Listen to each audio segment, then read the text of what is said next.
Good morning. They could be watching in the evening. Good. You can't just open your video with good, you idiot. Good. I want to talk to you about the time I was on the British TV show Snog, Marry, Avoid. But that was 7 years ago. Why didn't you talk about it then? Well, in a monologue. Because I didn't want to. Oh, but I feel I need to talk about it because every time it's played on TV or it's shared on Facebook, I always get tagged in it or someone going, I've just seen you on the television. Are you famous?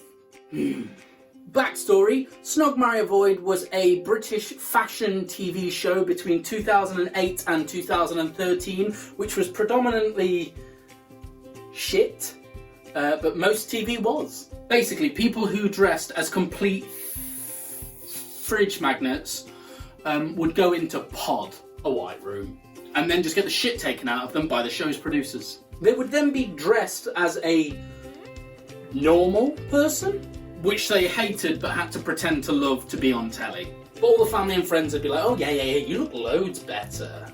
It was basically DIY SOS for freaks. I was on series 6 of the show. A girl called Claire thought it was acceptable to walk through the streets of Nottingham looking like this. Hi, I'm Claire, 17 from Cambridge.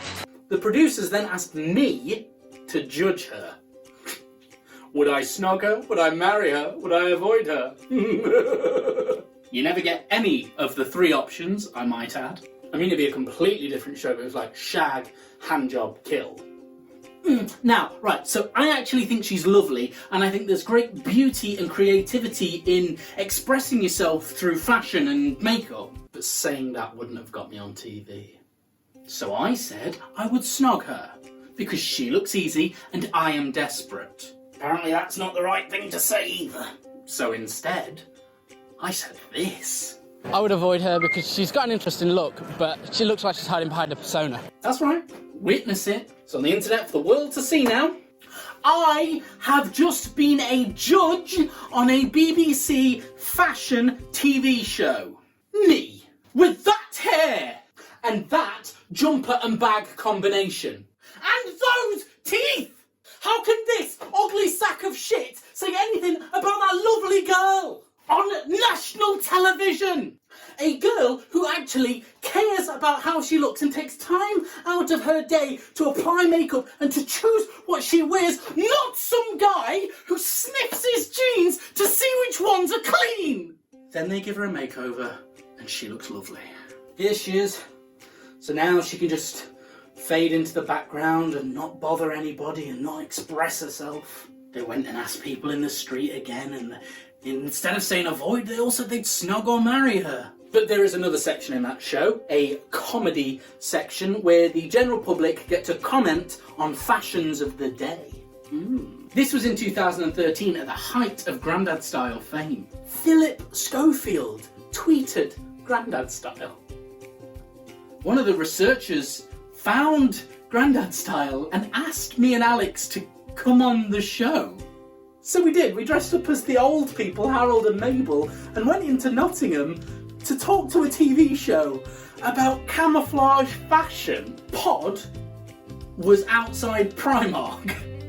So Alex and I are in costume, in character, asking students, oh, would you like a Werther's Original, darling? Oh, excuse me, young lad. Would you happen to know where the post office is? Would you like a Mint, Harold? No, I'll have a marathon bar. Oh, Harold, they're called Snickers now. Knickers to you and all. So there we are, in this portable white TV studio talking about fashion. Me? Fashion in my day? Well, wearing a belt was to keep your pantaloons up. It wasn't to put around your waist to make it look thinner.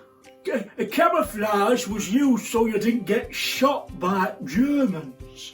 And it was so funny, like improv to another level. So here is my plea. I can't find the footage anywhere. So if anybody from the BBC or the production company has that raw footage of Alex and I, Harold and Mabel, in pod talking about fashion, please, it needs to go. I need the world to see it. It is so ridiculous. It needs to be aired. Please, the BBC, share it with the world. Like, share, subscribe. Goodbye.